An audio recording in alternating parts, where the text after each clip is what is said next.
Hi, welcome back. My name's Newman and this is my life with plants.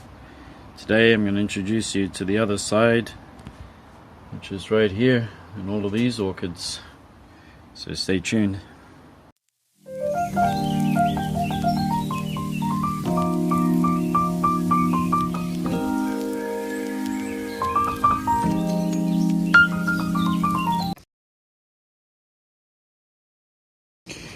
First things first, we're going to take this cover up. 70% shade cloth. It's because orchids, as you know, like to grow underneath the shade of trees. So this is all this is trying to do. Okay. Got a whole lot of Orchids here as well. Right, we're going to start off with this. This is, as you can see here, here's the flower. It's a Japanese native orchid.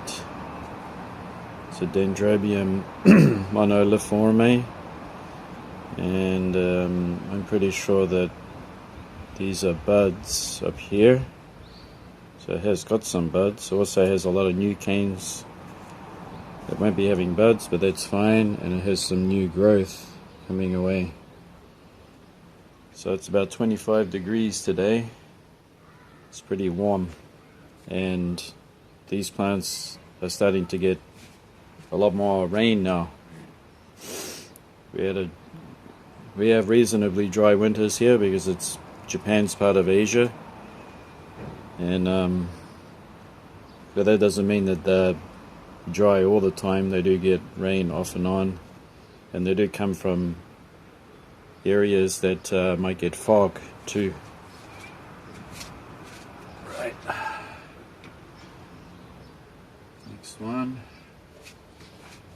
Next one is just another Japanese Dendrobium monoliforme. There's a flower like this.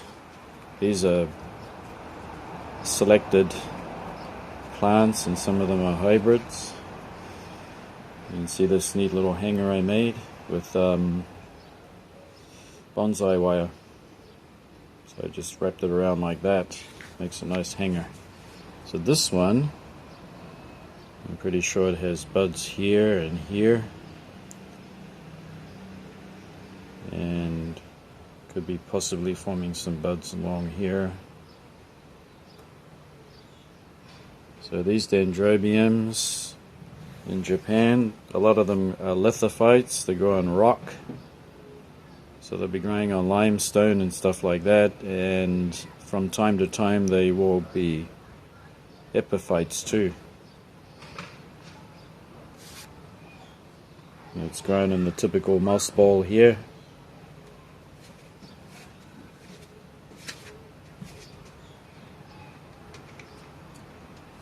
And the way to pronounce moss ball in Japanese is kokedama. The correct way. Over here we have a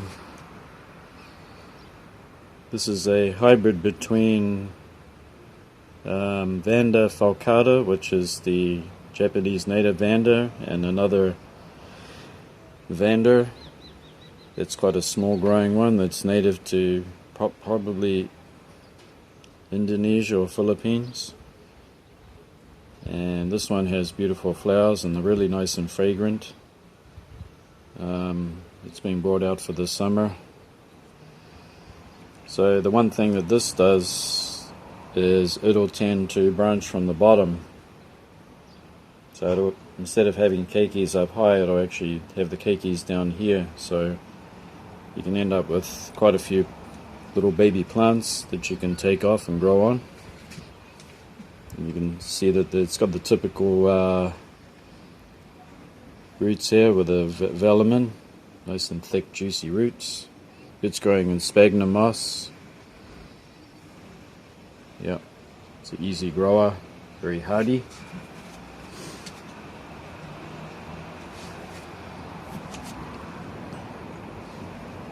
Okay, next up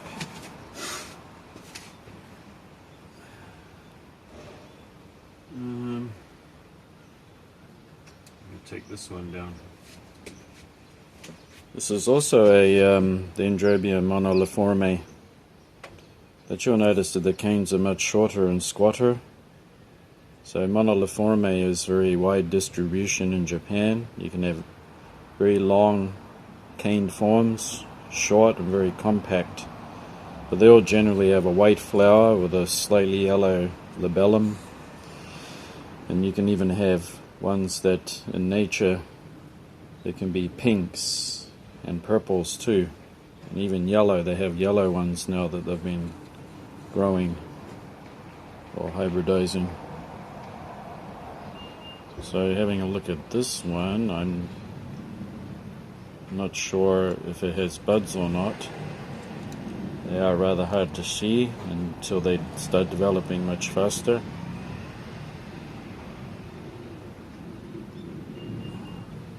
Usually on the older canes. I can't really see anything on there, but we will soon. There's a flower next month. I'll just put this one back up. And we will move to the back here so we can have a look at this one. Yeah, this one has buds. This is also monoliforme, but you notice that the canes are much darker. Very, very dark canes, and in the winter they get really dark red. This does have buds. You can see here.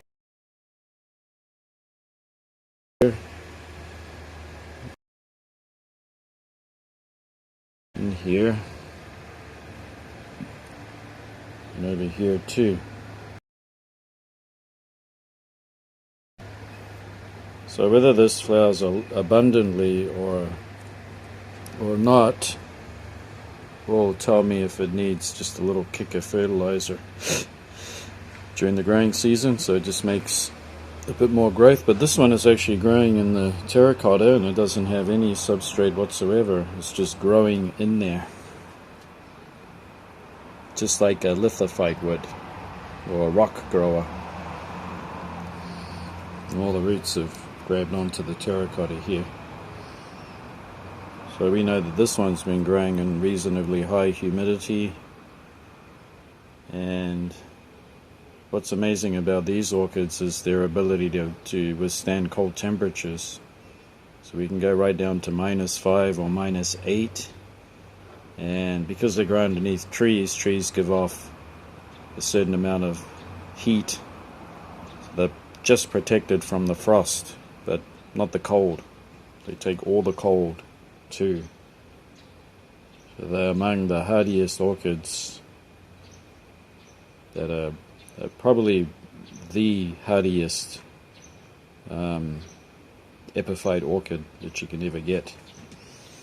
This plant's pretty old. It's about 10 years old, the grower told me that I bought it from. And I think it does have some new growth. I did see some in here. So as regards to dry winter rest, because the overall humidity is rather low in the winter here, it's about 30%, but when it does rain it goes up, and rainy days are far and few between. You can have up to 2 rainy days a month during the winter seasons, and that's about 3 to 4 months of the year. And at that time the plants will be dry most of the time, and I do give it a spray every week or so during the winter, and they dry off pretty fast because of the low humidity.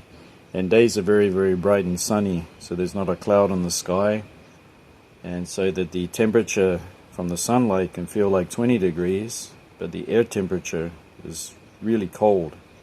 You can go right down to the -5 or -8, and of course during the nights it gets even colder, those minus temperatures that I was talking about. So I'm looking forward to this flowering.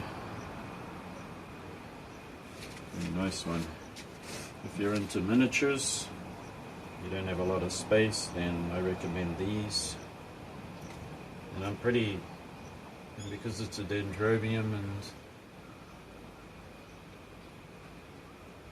it will still have the genetics in it, so it should be able to grow almost anywhere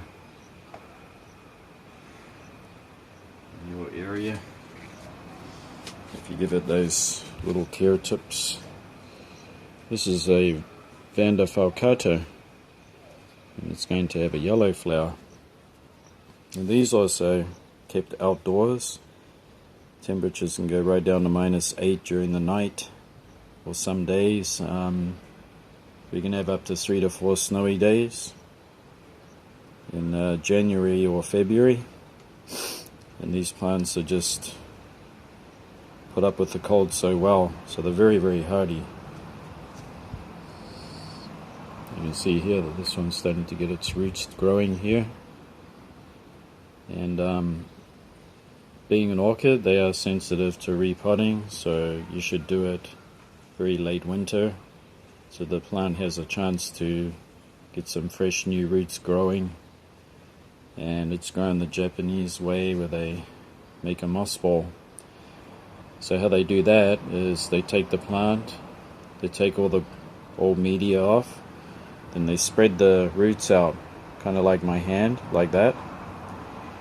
And then the next thing they do is they put a lightly packed ball of moss into the crown of the root system underneath.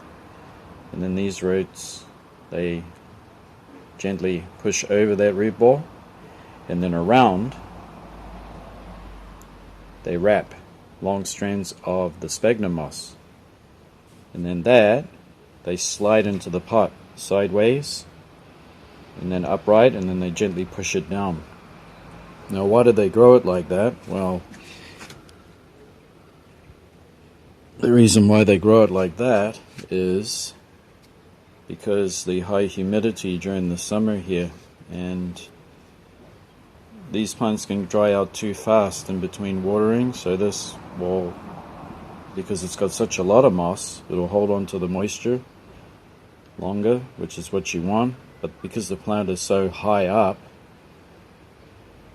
it has more aeration, which serves the orchid better, so it doesn't get the rots.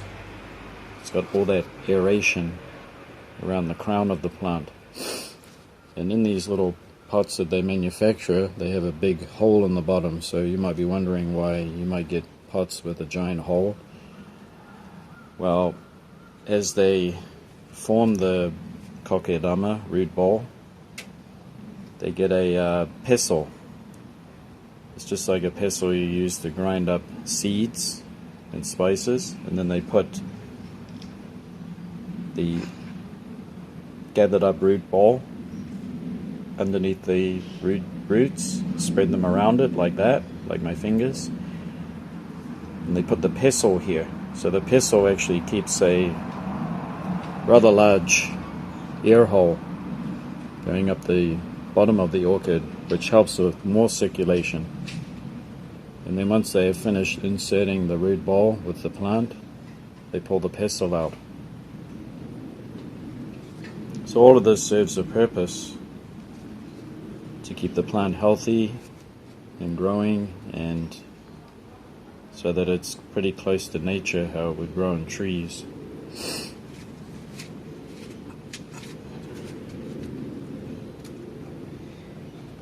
Alright, next up, here is another Vanda falcata that has white flowers, and it has a nice new growths coming out here. By the way, I didn't make these root balls, these kokedamas. I bought it as is. These plants won't need repotting for 5 to 10 years easily, even if it is just the massive roots. They don't mind whatsoever. I bought this one about 2 years ago. They don't cost so much. It's about $15. Yeah. So this one once again has the rather large hole in the bottom of the pot, but this one they didn't use a pestle. They just packed it in there. Yeah, and as you can see that the moss is actually quite healthy. It'll actually start to grow during the season. It'll start to give off spores and actually become a colony of moss on there. So this one just hangs up right there. We have another variety of falcata. Once it flowers, I won't know the difference, but there will be some difference in the flower. Could be a little larger, but this one tends to have longer leaves. Being a Vanda, they do drop a lot of the bottom leaves depending on the season, but don't panic. All will be fine.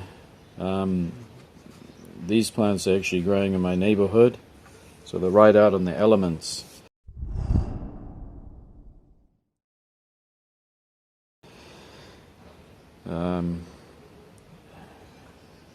The person that grows these in the neighborhood has them hanging underneath a grapevine, so all the grape leaves fall off and the whole thing, both of them are exposed to all the elements of the winter season. Even snow will fall on them because they're out in the open and they're not protected. And then during the springtime, the grapevine will start to get its leaves back, so it'll get a little bit more shade. But those things put up with a lot of harsh temperatures, which gives you an idea of how tough they are. The Japanese orchids are very hardy and very tough, and in the US they've been trying to use this to do hybrids for many Vandas because of its hardiness, so it's very popular. Hang that one back up here. Right. Next up, we'll go up to this one. It's got an extra long hook on it. This one I just bought. It's a Dendrobium moniliforme, but it has a very bright yellow, very attractive bright yellow flower. It's rather small. I'm really looking forward to seeing this when it flowers, and I think it might have a single bud right there, so I might get to see it. Yep. I've been having trouble growing keikis, so I think when you take keikis off your dendrobiums, they should be quite large before you do so. And I've given it the moss ball here. You can see how here it's just a little bit lower in the pot, but it's still a moss ball. Yeah, so that's a beautiful little orchid.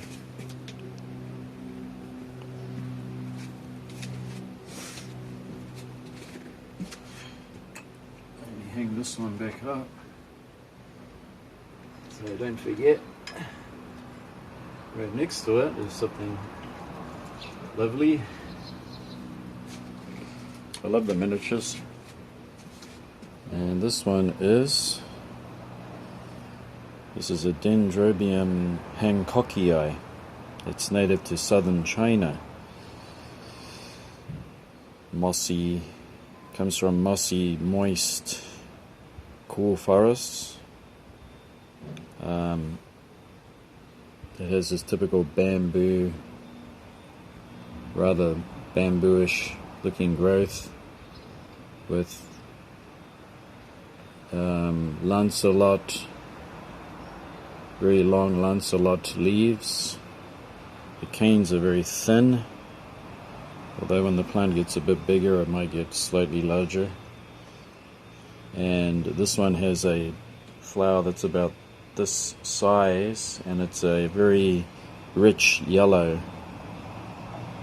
like a buttery, it's like a bright, yeah, it's a very bright yellow and kind of glistens, almost like it's been covered in honey or waxy. And the flowers are fragrant. They smell beautiful. They smell just like honey too, and they look like it. This one, it got a lot of high temperatures, 35 to 37 degrees, so this thing can put up with a lot of heat. It's surprising.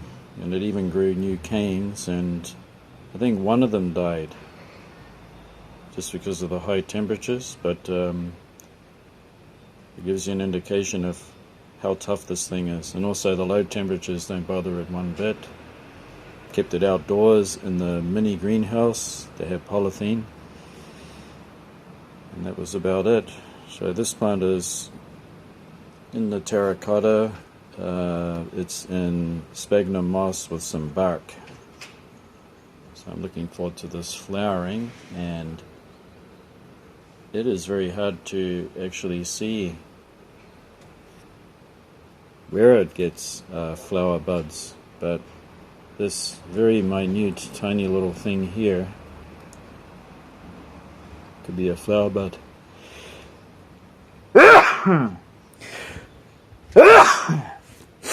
It'll be allergies.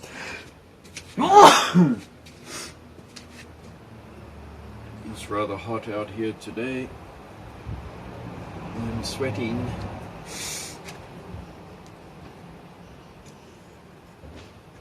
I'm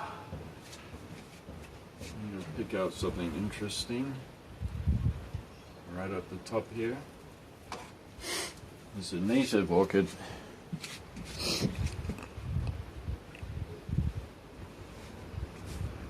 And this is Sarcochilis. Sarcochilis, it's a hybrid.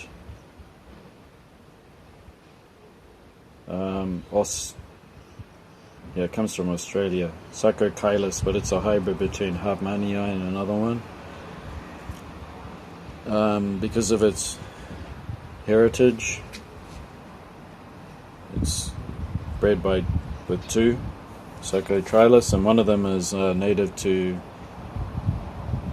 areas of Queensland where it grows on rocky outcrops in ravines. So it's used to drying out in between watering. So let it dry out. As it reaches dryness, you can water it again, but it doesn't mind it one bit. And it's pretty hardy, so it can take quite high temperatures. And unfortunately the flowers are not fragrant, but they are beautiful. So this one I bought not long ago, and they do offset quite a lot, as you can see here. That white powdery stuff in there is not mealybugs, that's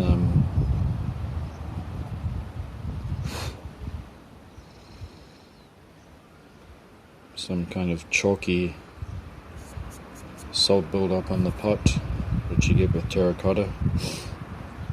So this one's looking rather limp in the leaves, but nothing to panic about.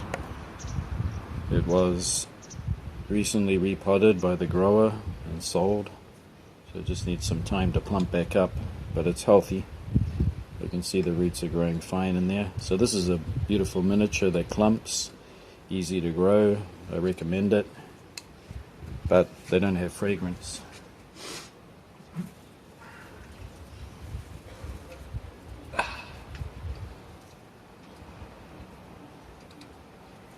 Once again, hang it back up there.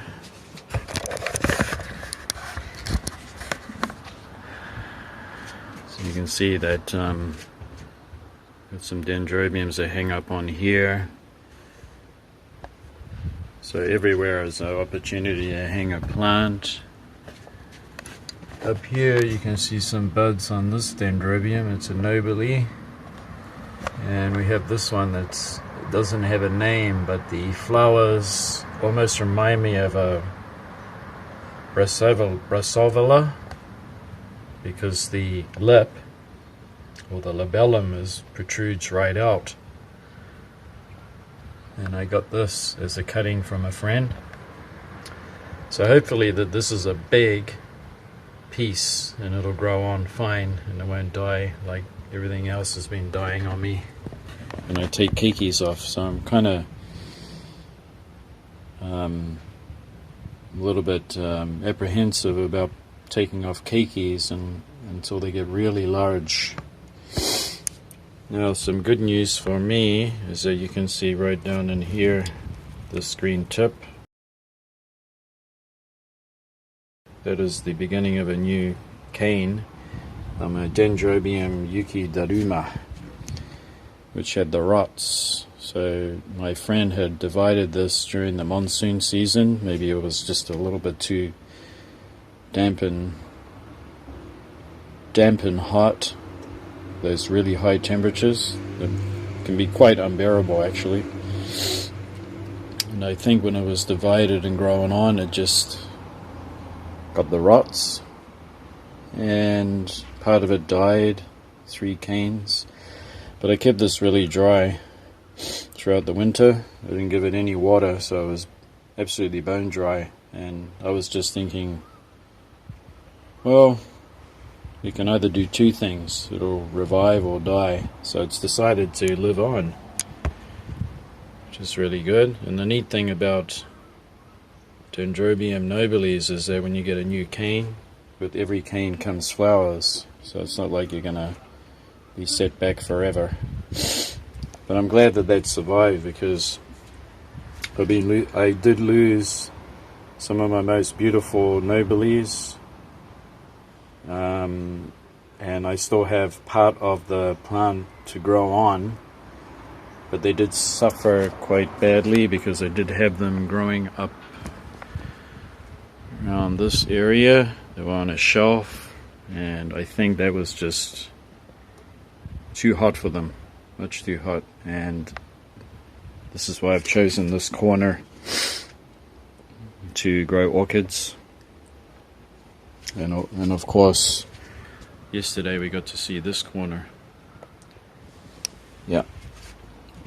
Okay, what else do I have? This one is another Japanese native. They got kind of beaten up during the summer, but they make a comeback because they are tough and hardy. I'm just waiting for it to get some new canes.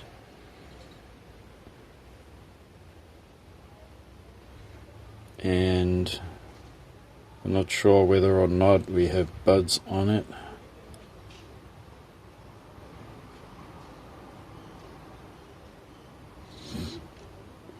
Although I was probably a little bit too moist.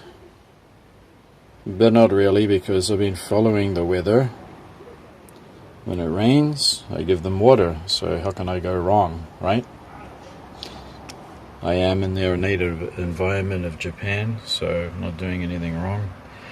The medium should actually dry out a little bit quicker, and I don't like how it's potted. I want to bring it up into a moss ball so that at least the top half dries out quicker, but it retains some moisture at the same time. Kind of lower down in the pot like that, it holds on to moisture a little bit too long. So I might do that actually after this video. Might even put it in terracotta actually. Okay. You can see some Haworthias down here because I grow them in this tray. I bring that whole tray down to the ground here of the balcony when I water my orchids. And that up there is an Epidendrum that have been growing from a cutting. So this is all the new leaf. So possibly in the future I'll have flowers on that too, which I look forward to. Yeah, anyway, that was my show and tell of my orchids in this corner. So I hope you found this interesting and this was fun for you to watch. And maybe you learned something, maybe not. Those are keikis that actually did well for me. So using this example, I know now that they need to be a certain size before I can take them off and grow them on. It's a variety of interesting dendrobiums there. Yeah, especially this one that I can't remember the name of, but it's a species. Yeah, okay, so once again I hope you found this interesting and you learned something, and if you have any questions let me know, and until next time we'll see you. And don't forget, looking after your orchids is not a chore, it's part of your self-care.